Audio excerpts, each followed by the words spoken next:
Fresh Morning. Fresh Morning.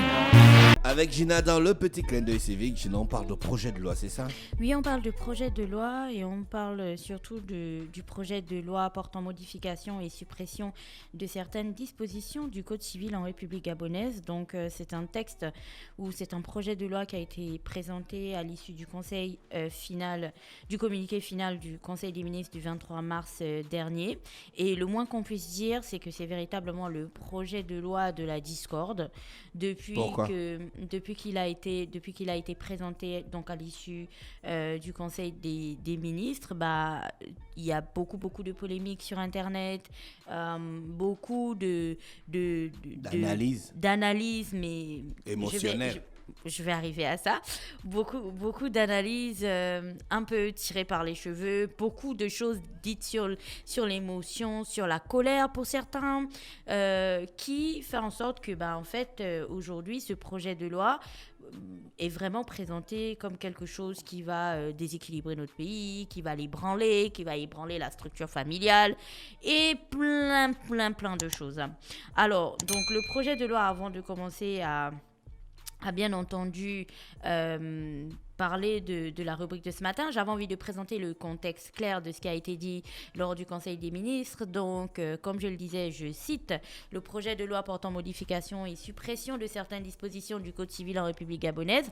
Et donc, le projet de loi de modification du Code civil apporte des amendements aux fins de promouvoir l'égalité entre les sexes, notamment l'obligation d'obéissance de la femme, le rôle du mari en tant que chef de famille, le monopole et l'administration légale des biens des mineurs non émancipés au père pour le remplacer par un exercice commun, le choix de la résidence familiale réservée au mari pour en faire un choix commun.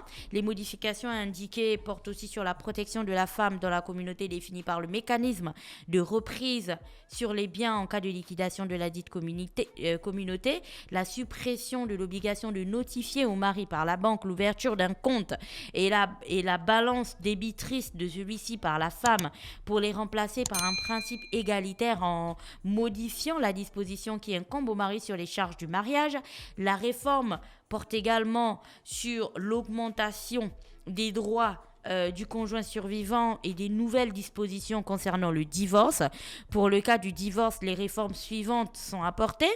Donc l'inscription dans le Code civil des critères identiques pour la femme et l'homme pour qualifier l'adultère qui demeure une cause de divorce, le cas de l'abandon établi comme un cas de divorce pour faute et aménager le cas échéant la présomption de filiation, l'inscription dans le cas du divorce pour faute tout fait de violence domestique établi à l'égard d'un conjoint et en dernier l'instauration du divorce par consentement mutuel avec ou sans l'intervention du juge en permettant de désencombrer les tribunaux et simplifier les divorces non contentieux.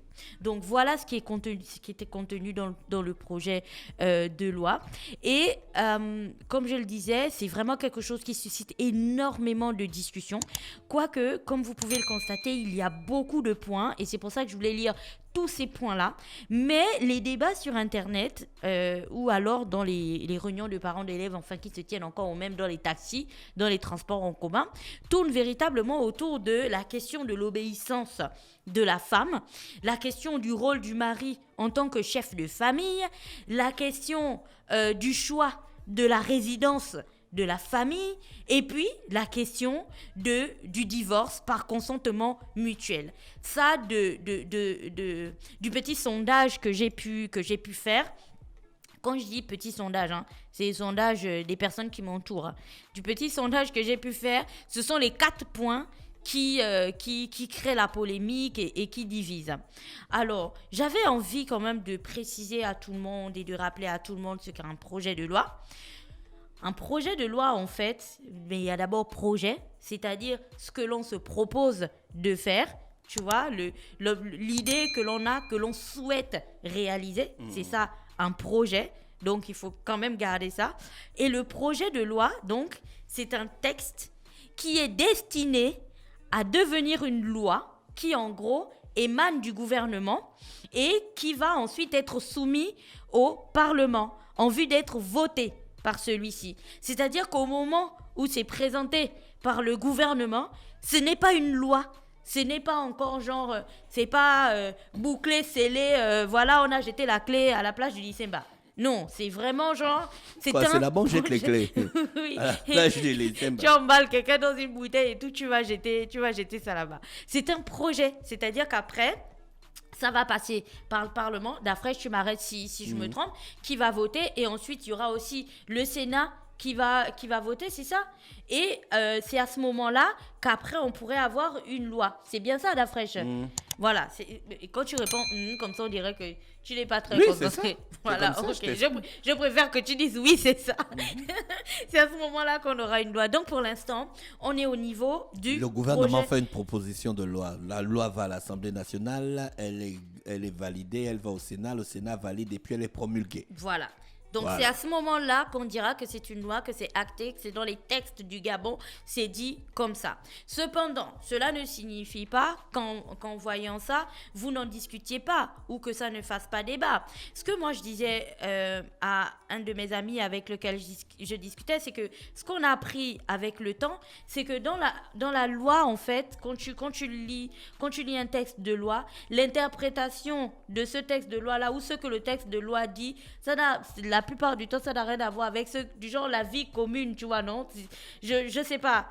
En fait, dans les textes, c'est toujours très, très bien précisé pour qu'on puisse l'appliquer de manière claire. Tu te souviens quand je te parlais de la question de la détresse, de la jeune fille en détresse et tout ça?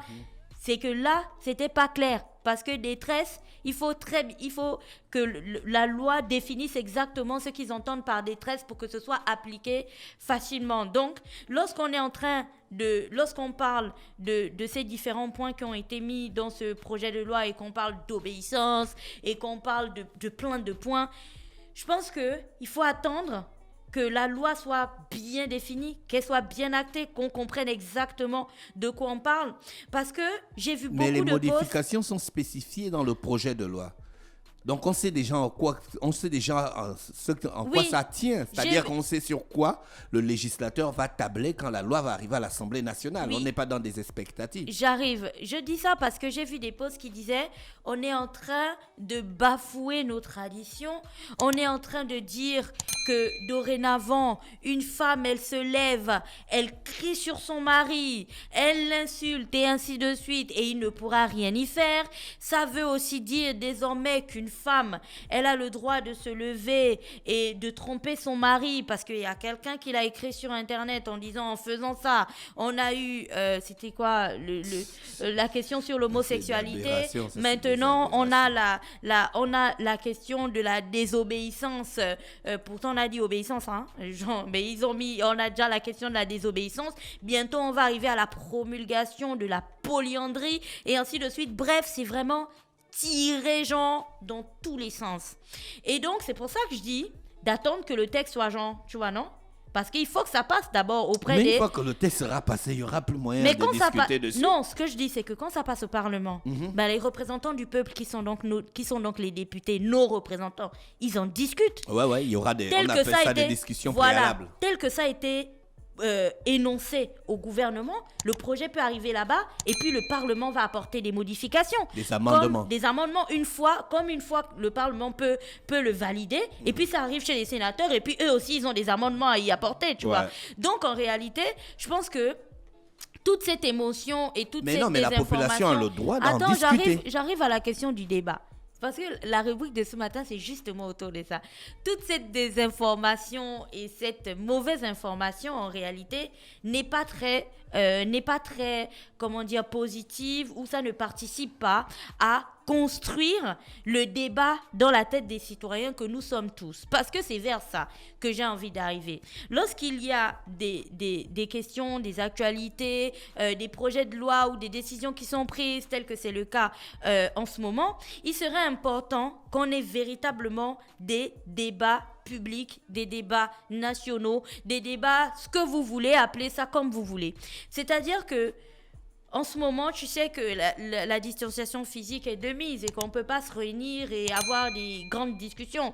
Et c'est là la magie des réseaux sociaux parce qu'à ce moment précis, on peut du coup se mettre à discuter avec plusieurs personnes sur des sujets précis et puis essayer de retirer de ça ou essayer lorsqu'on discute avec des gens sur les réseaux sociaux, tu vois, c'est public, tu vois, laisser ces discussions-là pour essayer d'allumer la lanterne en fait de ceux qui n'y comprennent pas grand-chose. C'est en ça que les leaders syndicaux, les leaders de la société civile, les artistes, les femmes, je sais pas, indépendantes, les femmes féministes et tout, enfin toutes les personnes qui se sentent concernées par ces questions-là, c'est en ça que leur avis est important. Et le débat est véritablement souhaité. Sauf que dans un débat, il faut intégrer le fait qu'il y ait des désaccords, il faut intégrer le fait qu'il y ait des personnes qui auront des arguments qui seront totalement différents des nôtres, il faut intégrer le fait que lorsqu'on débat sur une question,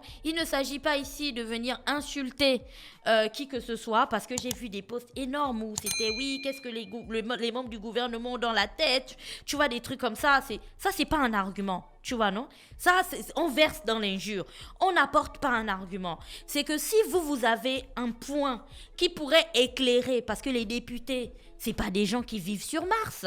Tu vois, les députés, ils sont sur les réseaux sociaux. Les députés aussi, c'est des Gabonais. Si vous avez des arguments qui pourraient permettre à un député de se positionner sur un point précis lorsque ce projet-là sera sur sa table, lorsqu'ils en discuteront, c'est là l'occasion d'apporter un argument clair. En disant, par exemple, que sur la question de l'obéissance des femmes, je pense que ce projet de loi arrive par exemple au mauvais moment ou ne devrait pas se pencher sur ça parce que, tu vois, tu donnes des arguments qui se tiennent.